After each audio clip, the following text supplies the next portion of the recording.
Hello and welcome to Non-League Goalmouth, brought to you in association with the Non-League paper. I hope you're all well. Special edition this week. We got the Bedford Town manager, Lee Bircham. Obviously, Bedford starting off in National League North. It's a bit of a different environment for him. So Lee will be discussing that in a minute. Busy week in non-league. Matt Padcock is not with us this week. He's on holidays again. He's like Judith Chalmers, isn't he, on non-league football? But what better replacement we've got than Andy Mitchell, our man from the Midlands. Andy, how are you? Yeah, not bad, John. Not bad. Good to be here. Yeah, good stuff. And obviously, plenty going on. And you've been busy on the bank holiday weekend. You've been reporting on various matches. What have you noticed? Yeah, I have 4 games in 5 days over the bank holiday in the end. And I was telling one of our colleagues, Dave Lawrence, the other day, 4 games, 23 goals in total. Pretty good. Yeah, on the Friday night, I went to Romulus against Lee Town in the FA Vars, which was a bit of a basketball match. And it came full circle for me because the chairman I used to help out at Romulus about, I think it's 17 years ago now. The old chairman's back there helping with the first team matters this season, and the club owner, who was manager back then, has stepped in as interim manager now. So he was on the touchline screaming like he'd never been away, even though he told me that he'd never go back into management. And I don't think he will permanently, but it was like he'd never been away, and it was like Keith had never been away. And it was a great game, actually. Lie won 4-3 at Romulus. Romulus having a hard time at the moment, and probably a bit inexperienced, and Lie's experience told in the end. It went 1-0 Romulus, 3-1 Lie, 3-3, and then Lie ended up winning it 4-3 in the end, and deservedly getting through. Yeah, it was very open. Not always the tidiest of football on the night, I think both managers would acknowledge, but plenty of goals and plenty of action. And then I took in Solihull Aldershot on the Saturday, which was a big game in many ways. Solihull had drawn 3 on the trot, and a win for them would have made those 3 draws against tough opponents look very good. Aldershot waiting for their first point, and I don't think anybody quite expected 5-1 Aldershot. Certainly not Solihull, and it was an odd game really, because Solihull were very much in it. For an hour. Aldershot probably had the edge, but they went 3-1 up with a penalty on the hour. And I think the most concerning thing for Matt Taylor, and he acknowledged this himself, was that Moores just went at that point. It was one-way traffic, and it could have been a lot more in the end if Aldershot had needed it to be. They scored a couple more goals and looked very fluid from there, and had to gain that swagger as they went along as well. Josh Barrett in particular, the star of the trophy final, and with that wonderful goal at Wembley last season, he had that kind of rhythm and style as well as the game went on. It was good to see Tommy Widrington with a smile on his face at the end, because he's been telling people, we're not playing badly. We've just got to shut the back door. And remember to do that. And they did look good. And of course, then they scored a few past Morecambe on the Monday as well. So they appear to be off and running now. Bit of a different story for Solihull at the moment. They're having a hard time. They've got a few injuries again. And it was certainly a difficult afternoon. The Moors fans booed them off afterwards as well. So tough few weeks for them, where they kind of need to get back to those basics that they showed in those first few games, where they ground out some creditable draws. Yeah, brilliant. Talking of tough few weeks, one team with a tough few weeks coming up in front of them are Bedford Town, and we're joined now by Lee Bircham, who's going to tell us all about it. Welcome now, Lee Bircham, manager of Bedford Town. What a season he had last year, and getting Bedford Town up into step 2. They were handed a bit of a grueling task really, and in going to in National League North. There'll be a few long bus journeys for you, Lee. But firstly, welcome, and secondly, how's it going? I mean, how's life in the fast lane? Yeah, no, it's do you know what? It's been much better than we thought. The points total we've got so far doesn't reflect how we've approached it so far, John. We've been excellent top to bottom, and we should have got something out of every game so far. But we know what this season's going to be. We never planned for National League football. That was never in the remit when we walked in 2 years ago. The remit 2 years ago was to stabilise at step 4, where we had no players at all. Maybe then get near the playoff second year in, and then go from there. It wasn't ever about through the leagues, and we've just obviously got to step 3 the first year, and then last year was just an unbelievable moment. With what we had to work with money wise and things like that, it will never be done again. I can promise you, it'll never be done again. So we've sort of found ourselves in the National League, and we've got to adapt quickly. It's as simple as that, and that's not just on the playing side of things. It's the whole club. We've been given a gift, and we want to try and make the most of it without also sending a skin. You know, we don't want to do that. So it's been hard. The long journeys are tough. We know that.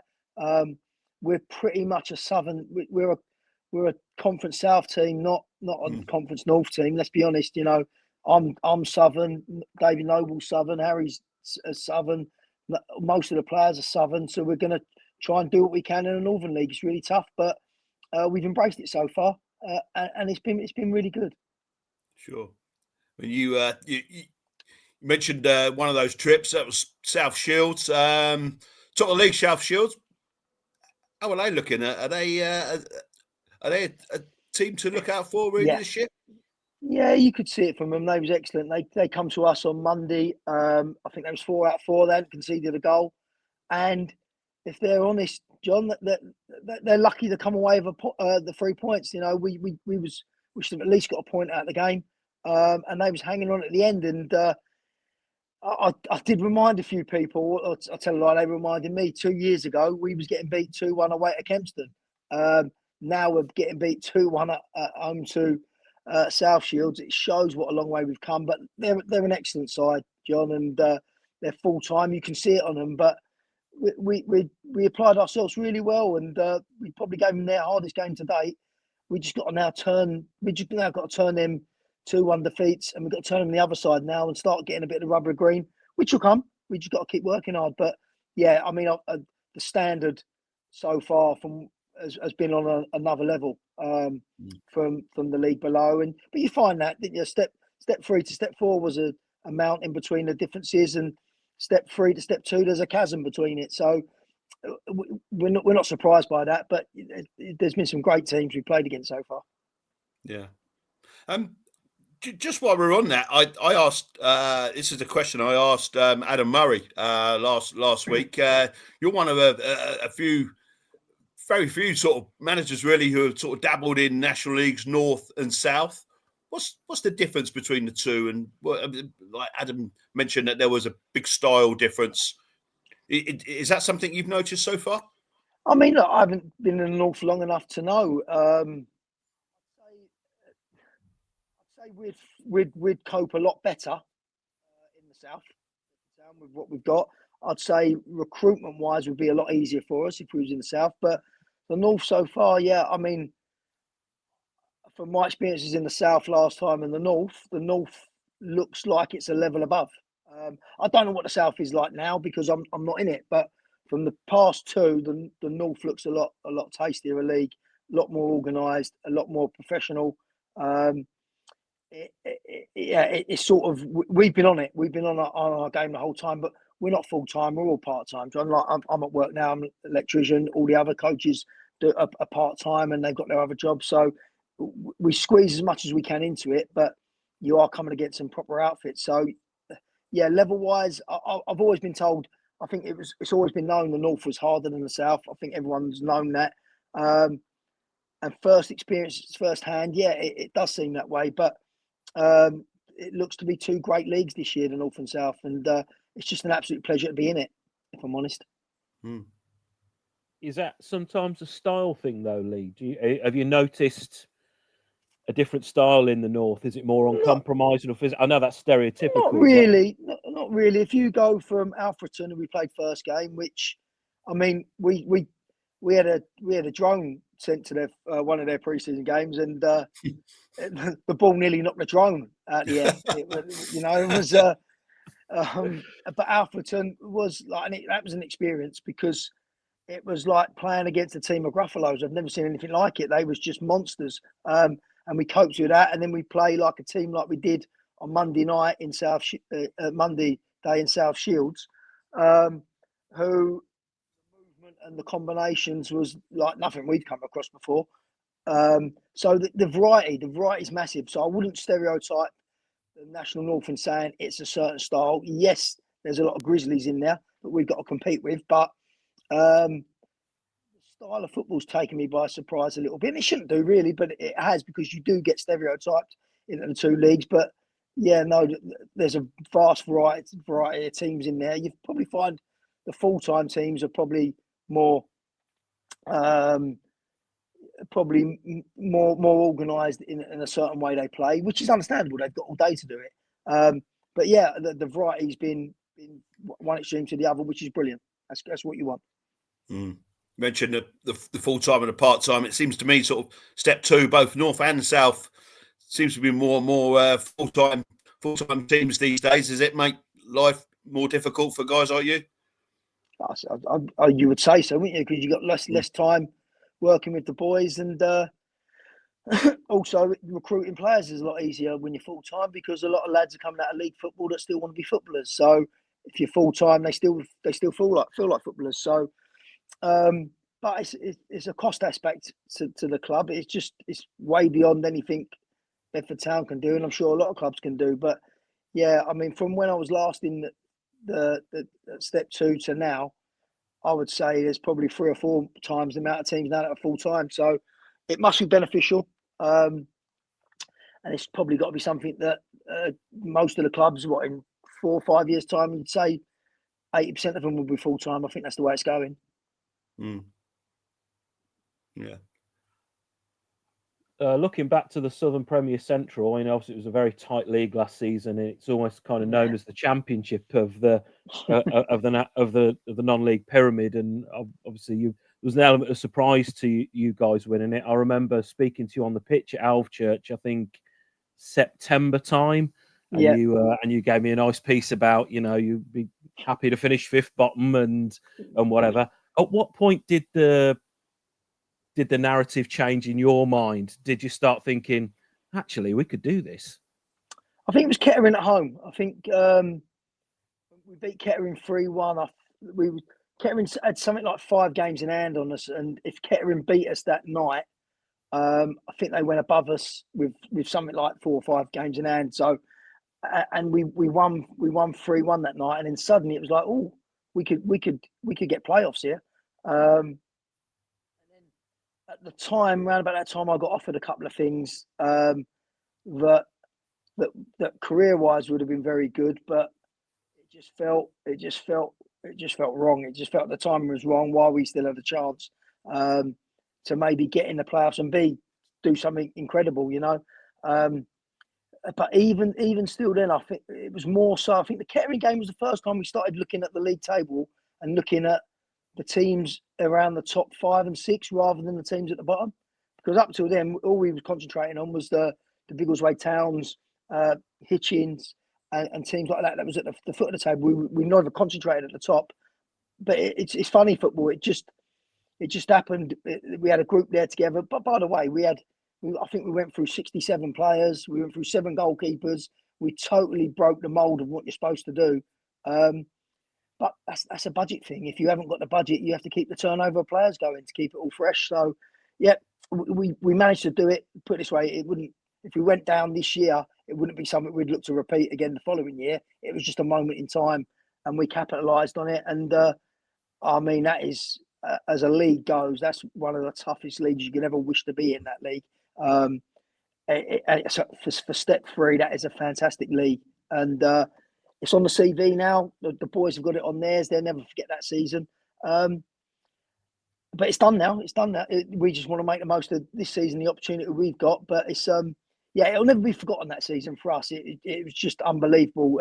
I think we've told the story enough of what happened last year, but if you was in and around the club at the time and the things we was going through and the uphill battles we had, I mean, don't forget we was going to, our club was being taken off us at some stage as well. We had to take over.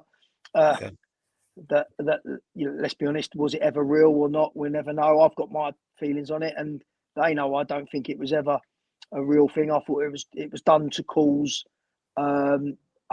unrest within the camp and within supporters, owners, and it was done to derail our season. It didn't. It brought us together in the end, even closer. So you could write a movie on our season last year, but I mean, it'll live with me forever. That season, definitely. Yeah.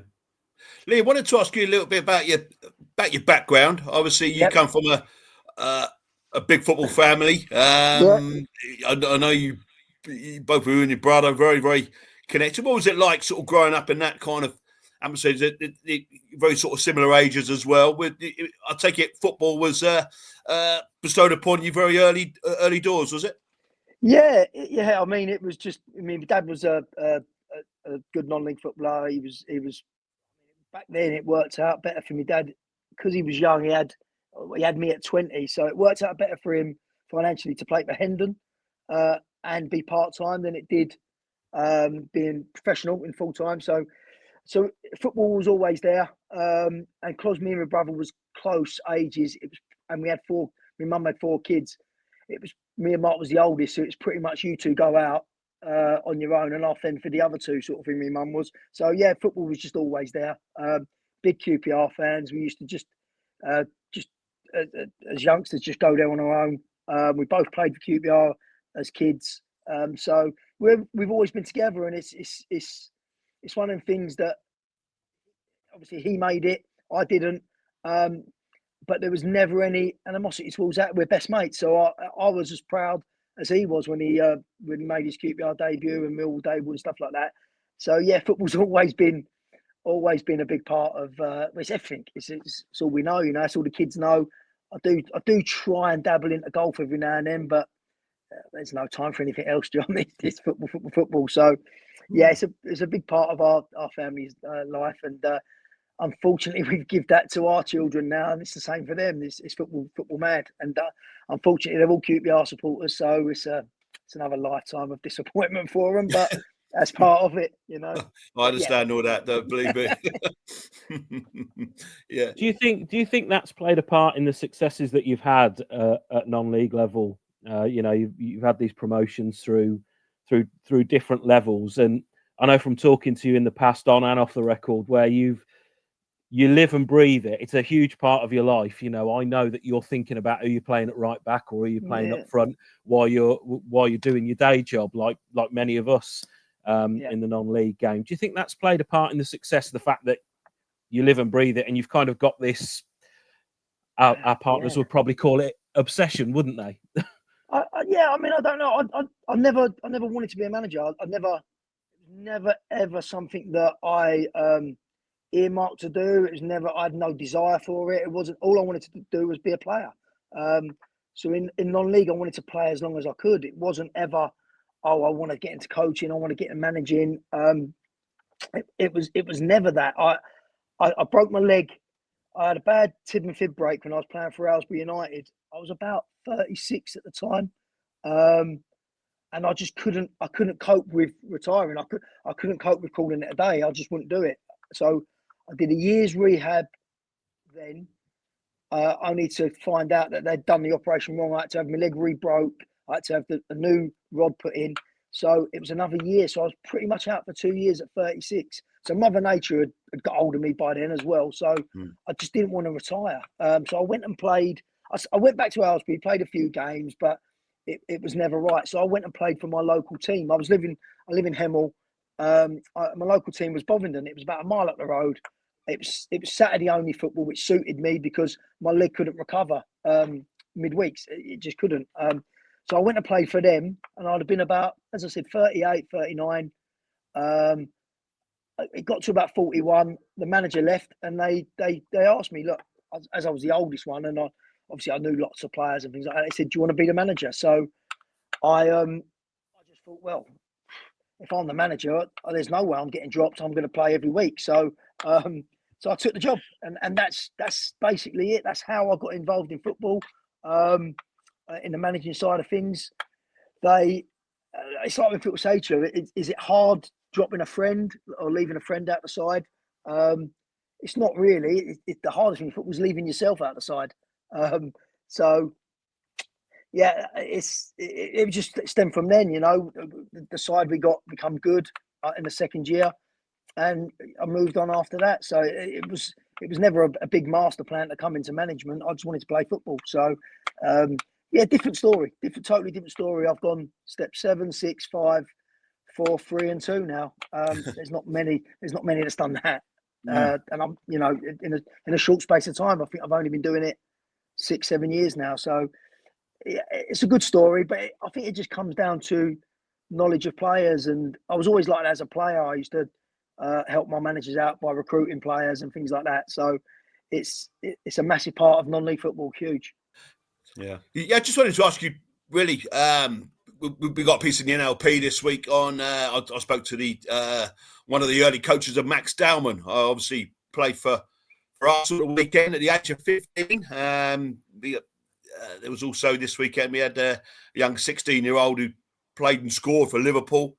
Obviously, two big success stories there. But, I mean, you obviously know our academy system pretty well. Does it show that it's working? It shows there's a numbers game to it. It does. It does. There's a lot of investment as well. It's not just nice and cheap. Do we produce any more players than before? I don't know. I mean, look, my lads at Stevenage. He's under 15. He loves it. Do we produce better players? Look, I'm of the old. I'm probably the last of the old dinosaurs that way, of the old era. I liked it when the academies were the southeast counties and things like that, and there wasn't so many players. Now you've got teams like Arsenal with sometimes 40 kids per age group. It does dilute it a little bit, but it's yeah. You look at that, and you look at the England team, you look at under 21s. It must be working. It must be working somewhere down the line with it. I like the academy system that we got now, because a lot of them do lend their lads into non-league. So we've got 4 currently on loan from pro clubs. It helps with the budget, it helps with their development, it works. So I think, yeah, I mean, there's a lot of work goes in the academy. So it's not just these players come out of nowhere and get in. So yeah, they've got to take a lot of credit for what they do, these clubs, because they are producing the players, to be fair. So look, not all clubs, QPR, my club, I don't see massive influx from their academy. I see the yearly shares come through, and the likes of Eze come through, but they've not come through the academy. They've been bought into their 21 schemes.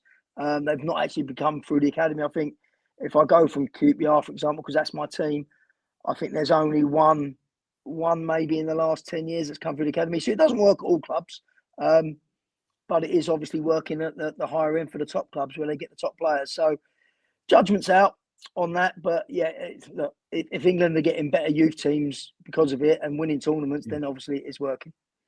Yeah. I just got one more back to the Southern Premier Central and how tight it is. I mean, obviously, one of your stars from last season, Leon Lovejoy, is at Couchy and Town now. They're among the favourites. Who do you fancy to go up? Who would your money be on? Well, I've got to say Leon, because obviously he's more than just a close ex-player, a close friend of mine. I'd have loved to have kept him this year, but financially it was a no-brainer. He's earned the right. I've had him 4 years now, and from what he started on with me at Leighton to what he's on now, he deserves every penny of that. And it's a wonderful story for Leon as well. But you got to fancy Kettering because Leon's in the side. You got to fancy the finances, and what you spend is where you should end up. Around about 80% of football is what you spend. So you've got to have Harbours, you've got to have Spalding up there. You've got to have Real Bedford. You know, they've got to be, because I know firsthand on what they're spending. So they've got to be in and around the top spot, not just playoffs. You've got How's Owen. I mean, you could go on and on in that league, but I'm going to go for Leon Lobdrop more than Kettering Town to win the league. And how about in the north? South Shores, obviously we mentioned them earlier. Have you seen a better team than them? Not yet. They was good. They was really good. To be honest, I'll be honest with you, John. I'm not looking at who's winning that league. I'm looking at who's the 4 bottom teams, and we just got to make sure we're one above them. That's all. But you said that last season. You did, yeah. I know, but it was genuine last year, and it's genuine this year. No, we did say that last year. This is a different animal, though, in this league this year. This is a complete different animal. And the travel. You know, we've done the last 3 Fridays now. We've all had to set off. We've gone, where did we go? We've gone Liverpool twice. We went Liverpool Marine last week. We played Southport the week before that. And now tomorrow we got to go AFC Filed, which is Blackpool. So that's 3 monster journeys in a row. Lads have got to have time off work, and we've got to have hotel stays. It's different, you know. Yes, we've signed up for it all, but we've still got a lot of lads that I had that stepped forward with us. And what a wonderful journey for them. You know, they've now got to the National League. They got their name on their back, which, you know, it might seem silly, but for players that have played non-league for a long time, and you get into your 30s and you finally get your name on the back of your shirt, it means the world, chaps. It means the world to them. And we want to make sure we don't just throw that away in order to just stay in the league. There's a story to be told as well there with a lot of lads within that group, and we want to make sure we try and get it all covered, and we make sure we do it all right. You know, we can't go and buy our way to safety. We've got to try and produce something a little bit different. And like I've said to people, the club, you don't just go from 1 minute possibly selling the club to the next minute, now we found a money tree in the back garden, we can go spend money. It doesn't work like that. You know, it's still the same owners that knew financially they had to sell the club last year, and they're still with us now. So we're having a go as much as we can, but we've just got to think of something a bit different than buying our way out of it. So but so far, if you'd have said the way we've played and the start we've had, not the results, you know, 4 points. Listen, 4 points ain't bad, but we should have had a lot more so far. And we've got a real good group in there that, given a few things, a few rubber to greens, I'm on a ban already, so I can't talk about referees. But once my 9 games is up, phone me up, and I've got a long list of things to talk about with the referee side of things. But that'll all come. When that all comes, we'll be fine. And it's, you know, it's something really exciting for us and the supporters, and we've just got to enjoy every moment of it. Brilliant. I'll throw one more in there, Lee. What did you make of that ban? Tell us about it. I don't think I can. I don't think I can. I really. You say nothing surprises you in football anymore, and then something surprises you. You know, I'm shocked with it all. I think it's complete and utter nonsense, but it's the way. Look, it's the controlling body now. So if you got to do what they say. So I'm obeying by the rules all the time now. I'm in more gantries than Andy Gray. You know, it's unbelievable. And Gary Neville, I'm in more than a minute. So I'm getting a good view of the game, that's for sure. But how are you finding it though? Is it a tough watch from up there? Tough because just the way I am managing wise, and I think the boys are struggling a little bit at times because I'm on them all the time during the game. I'm probably not well, really, if I'm honest with it, but I'm on them all the time, all the game, and it's hard because I'm not allowed to do that. I'm allowed to watch it. I'm allowed to do the pre-match. I'm allowed to do the half-time and end the games. I can do all them bits, but it's that bits on the sideline where I'm screaming and having a breakdown I'm not allowed to do. And I've got a lot of lads that have played a lot of games for me that are probably used to that type of mayhem on the sideline. They're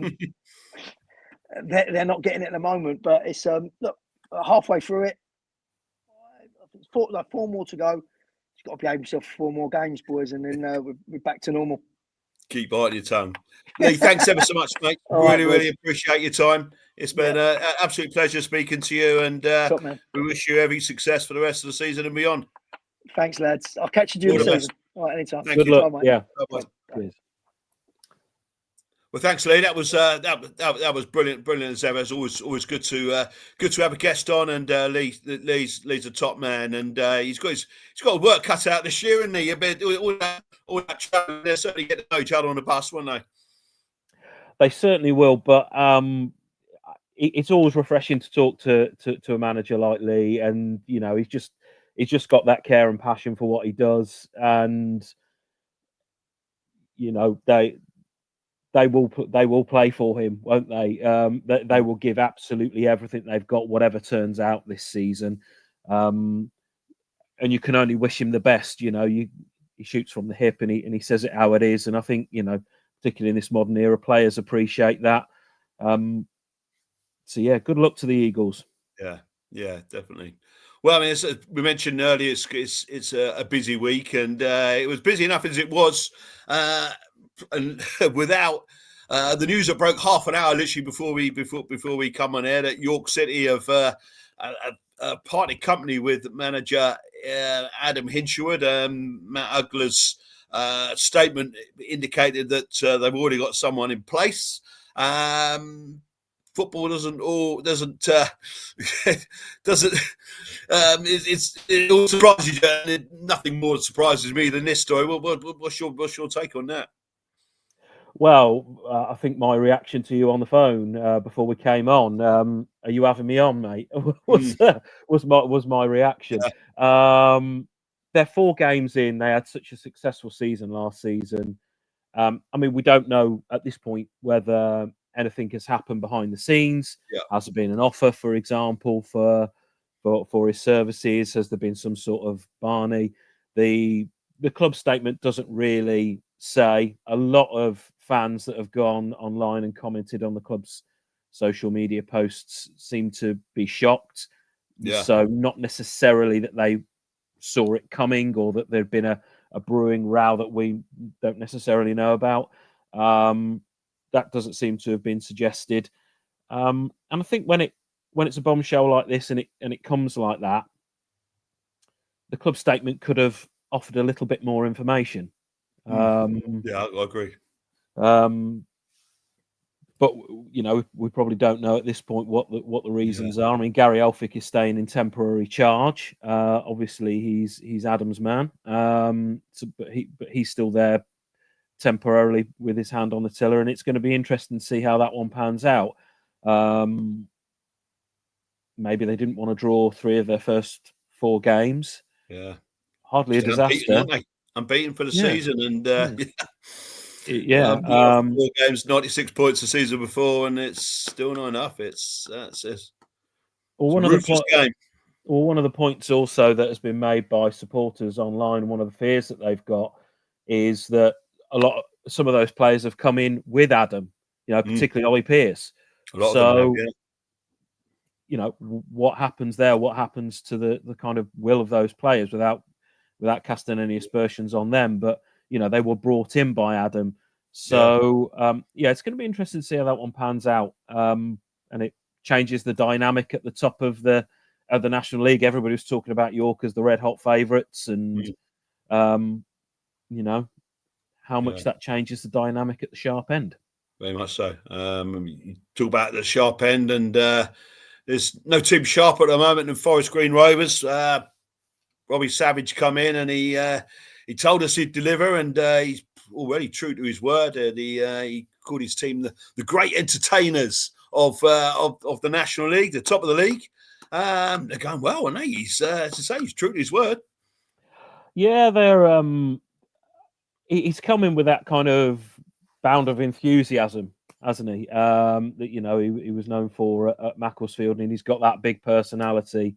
So them hitting the ground running in that way is probably not a surprise. I mean, we all know that the National League system is a marathon, not a sprint. It's 46 games. It's uncompromising, and again, interesting to see how things pan out. But you can only start well you can't win anything in August and September, but you certainly can lose it. And you look at, there's a degree of surprise from some quarters that Steve Cotterill had got the elbow in quite the manner that he did. Having got them close last season. I mean, you and I were at the semi-final against Southend. They were a hair's breadth really from getting to Wembley. It could have gone either way, couldn't it? That night. And if Forest Green had taken certain chances at certain points in the game, would Southend have come back at that stage? It's questionable. It was on a knife edge that night. It was. Although Southend were probably just about value for it, It could have gone either way. So yeah, let's see how things go. But that kind of flush of enthusiasm and that fast start really doesn't surprise me, because he's come in, brought that energy with him, and again, a bit like Adam Hinshelwood actually when he came into York. He's brought his people with him. He's brought that clutch of players from Macclesfield. So there's that instant link straight away into lads who know how he works, and that's in the dressing room straight away. That not every manager necessarily gets that. Yeah. Well, I mean, Adam Hinshelwood is the second casualty of the National League this week. After Mark Cooper left Yeovil Town, a little bit of a different sort of story there in terms of start. They 3-0 up against Gateshead on Bank Holiday Monday. I don't think anyone was expecting Mark Cooper to depart the club the following day, but they went on to lose 4-3, and it was a bit of a damning result for them. What was your view on that? Well, I spoke to Mark Cooper back end of last season, and obviously that in the summer they've had this change as well, haven't they, at Yeovil, where they're training a bit more centrally as opposed to being in Yeovil. All was not necessarily well. I mean, I spoke to him after the 3-0, I'm Midlands based, and I spoke to him after the 3-0 win at Solihull, and they were, they comprehensively beaten that day. And not for the first time, Mark Cooper had said, well, yeah, it almost, it's great playing away from home because you don't have that pressure.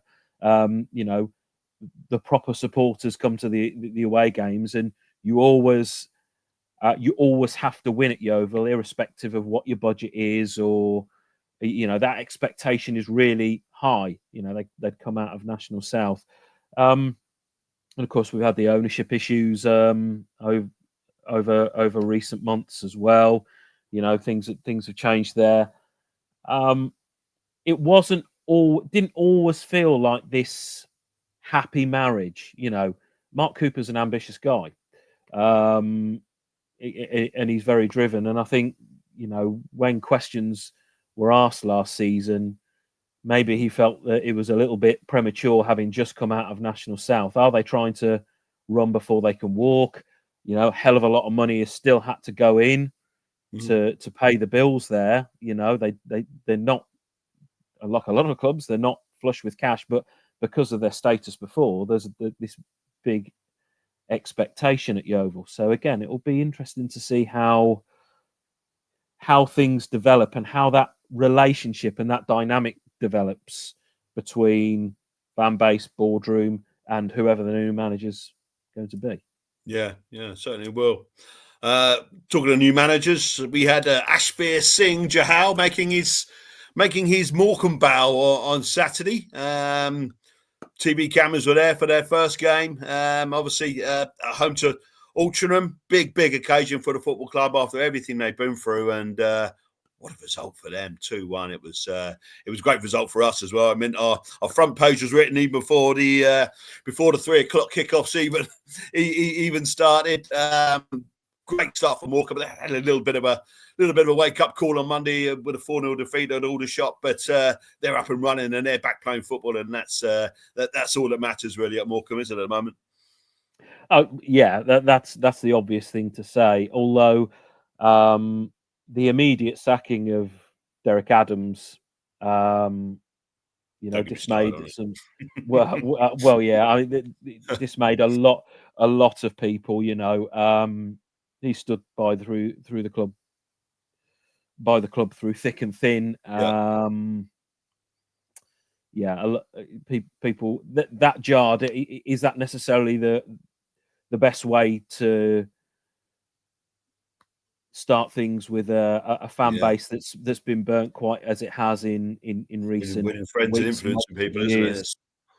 Yeah. I mean that's not the new manager's problem to a point. He can only go ahead and get on with the job, and he certainly did on that day.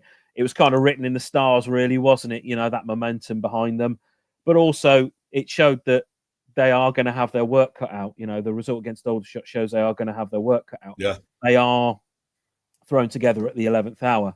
They're playing full-time teams all the time that have had the benefit of an entire pre-season. They're having to rush out and get players off the shelf. Results are not going to be easy for them to come by. And that's probably why it's so important that they get those 3 points on the board. They could turn out to be very important. They've signed players of National League pedigree, of good pedigree, but they're not going to have that natural cohesion straight away. Every point is going to count, and of course, I don't know the ins and outs of the business model of Punjab Warriors or what they're investing or quite how or why, but we don't know how important financially it is going to be to maintain that National League status, and you can't think that the ambitions are going to be any further ahead than that at this point. But how difficult are they going to find it if they can't escape the bottom four? Yeah, sure. I mean, Andy, you're a man on the pulse in the Midlands. You got anything for us? What can you tell us? What's going on in the middle part of the country? Well, we've got a couple of stadium stories bubbling along at the moment, and in the other part of my life, I report on councils, so I've kind of been across these couple anyway, and they're not always the most pulsating of stories, but they're really important. Readers will probably remember 2-3 years ago about Alvechurch, Step 3, Southern Premier Central. They play at Lime Meadow, and it's a tired facility these days, and probably has been for some years.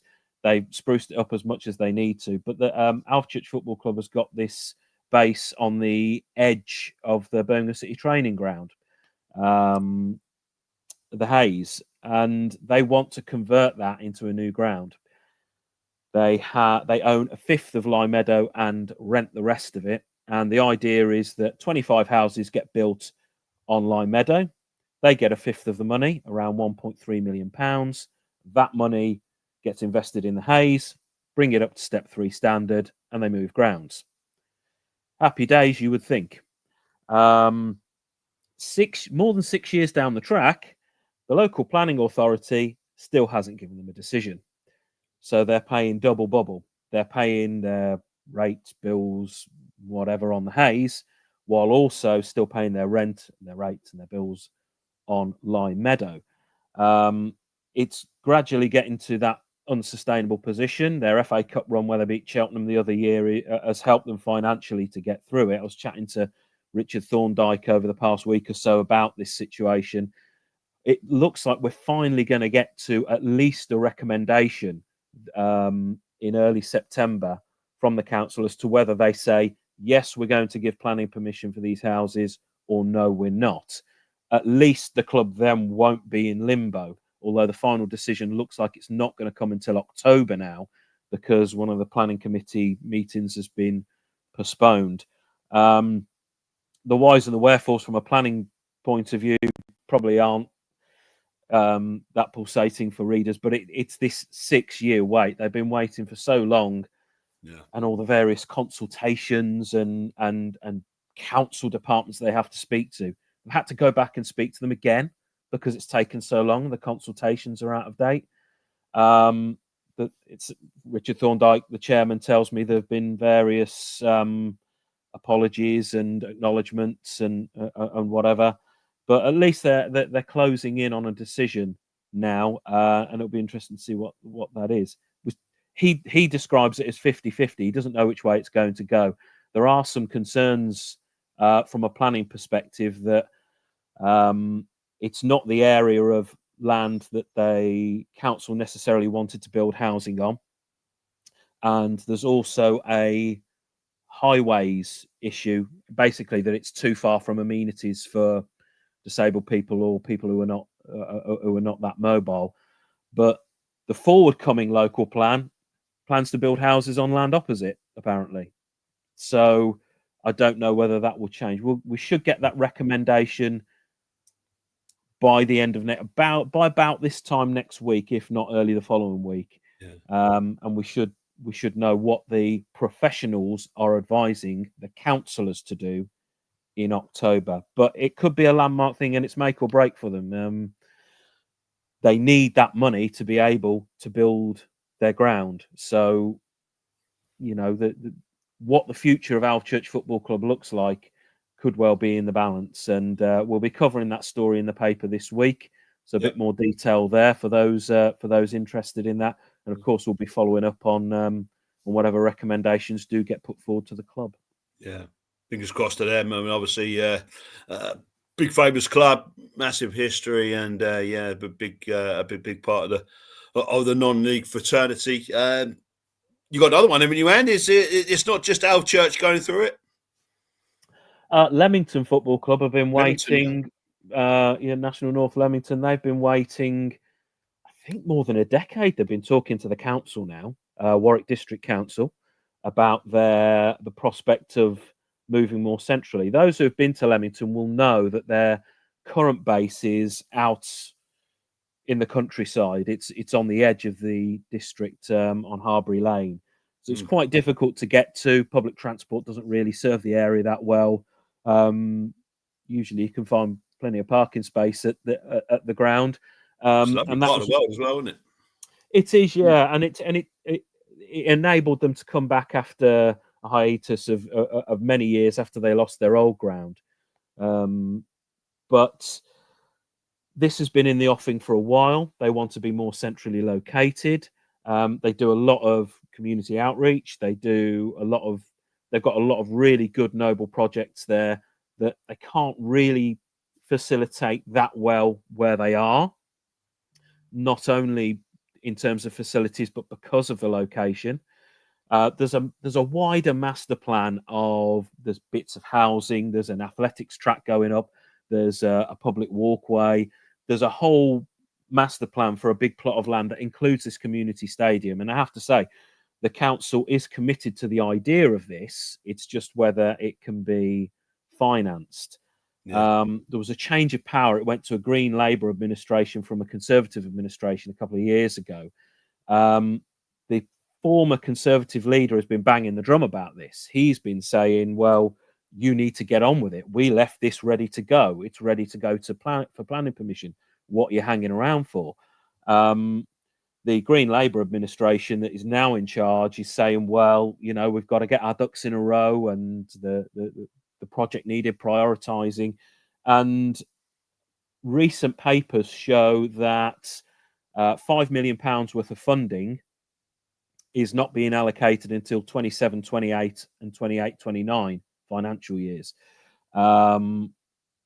So basically, it's being pushed back. There was a presentation to fans in March 2024, and that targeted opening in July 2028.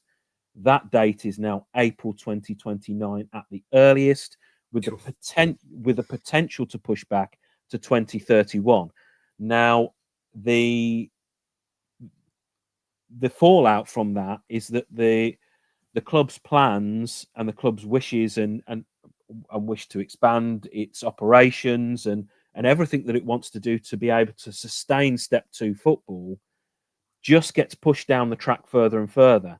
And they've got to try and sustain that Step 2 football and what it's doing for longer and longer and longer and longer. The other side of that is that fans, this is far from the first delay. So fans are looking at it and going, is this ever going to happen? I spoke with my other hat on to one of the councillors in charge of this project, who says, well, actually, we said we'd bottom this out over this past year. We've done that inside 9 months. We've now got a definitive plan of how it's going to come together, and a more solid timeline and a process through which to understand exactly how much this is going to cost and whether it's going to be viable. The one really positive thing is that the club's case, the club's business case for it, and the club's sort of social impact case for it, highlighting the benefits of spending public money on this stadium, that looks like it's going to be accepted by the council. It's got to go through the cabinet meeting on Wednesday, of next week. But all that looks ready to go, and with everything else that's happened with it, the amount of work that's gone into it, they're not going to turn around and say no to that. So that has been accepted by the professionals at the council, that there is a proper business case for this. It doesn't stop fans looking at the date of 2031 and going, oh my God, is this actually going to happen? And the MPs jumped in on it as well, saying, well, actually, you need to get your fingers out. This April 2029 date, you really need to be shooting for that, because they've been waiting for long enough. And so you've got a Labour MP and a Conservative former leader actually agreeing with each other. As they always do. Well, yeah. So, it just the faith in it happening, I think, is the big thing for supporters. There is that weariness of, well, we've heard all this before. So I think that the councillors really need to get across their wish and their desire, I think, in that meeting, to really keep those supporters on side and keep the wheel going. Although the club, they have praised the club and the work of the club in trying to push forward for it, and said that they're impressed with the way that the club has acted in all of this. There's not been any big comment from the club. They've posted the council papers online. So that's one to follow in the coming weeks, to see what the club wants to say about it. Fingers crossed again. Okay, we'll go back to the action now. Obviously, this weekend, big cup games. FA Cup is back. And where are you this Saturday? I am making my first ever trip to Hanley Town. Step 5 Hanley. They've had a good start to the season back in the MFL Premier after relegation last season. There's been a change of chairman over the past 12 months or so at Hanley. They appear to be getting settled back down now. They've signed Eden Bailey from 1874 Northwich. So they've got a solid side that's made a solid start.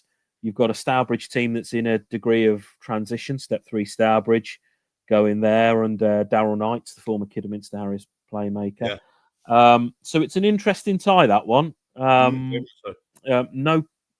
heading up there will be no picnic for the Glass boys, but I'll be there for that one to see who can progress to the second qualifying round. Yeah, good luck to everyone involved in the FA Cup this week. We got some big ties covering in the NLP this week. The Flat Cap Derby. We got Atherton Laburnum Rovers against Atherton Collieries. Big game. I think we mentioned last week for Rossington Main, playing at home to the NPL Premier leaders FC United, and Tadley Cleaver as well from Step 5. They're the lunchtime pick, the BBC pick. And they got a Weymouth side who have just parted company with manager Warren Feeney. So, big game down there in Hampshire. I think that's time to wrap it up. Thanks ever so much, Andy. You've been absolutely great. Thank you to Lee Bircham as well. Don't forget, this weekend, it's the final chance of entering our fantasy non-league competition. We've been running it every week in the NLP. Time to get your entries in. Really, really big prizes. Big entries this week. There's a lot of guys in there, very knowledgeable people who play fantasy week in, week out. So get those entries in, and opportunity to win some money. And thanks ever so much. Don't